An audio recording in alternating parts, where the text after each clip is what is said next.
Podstata mojej práce je spokojný zákazník, spokojný zamestnanec. To je to najdôležitejšie. Moje jméno je Miroslav Toderiška a pracujem jako vedoucí obchodního domu Mebelix.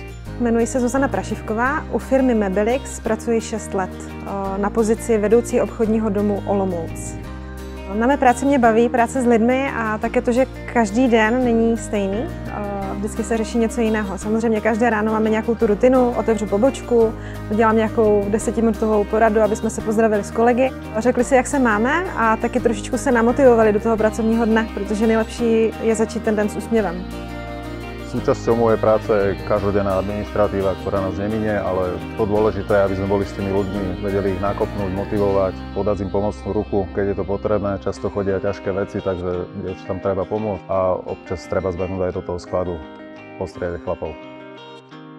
Do firmy Mebelix jsem se dostala tak, že jsem znala obchodního partnera této společnosti, který o ní mluvil velmi hezky, takže jsem si říkala, pokud se chovají hezky k firmám, se kterými spolupracují, tak se budou chovat dobře i k zaměstnancům, což se mi na pohovoru a po pohovoru potvrdilo. Výhodou pri mojej dnešnej práci vidím to, že som si prešiel rôznymi pozíciami a preto viem vyhodnotiť prácu iných ľudí a náročnosť tých daných profesí. Výhodou u firmy Mebelix je zdravé firemní prostředí, taková firemní kultura.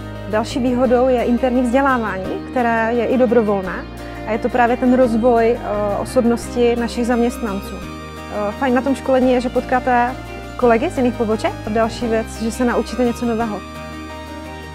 Pracujete rádi s lidmi? Nebojíte se převzít zodpovědnost? Tak se přidejte k nám.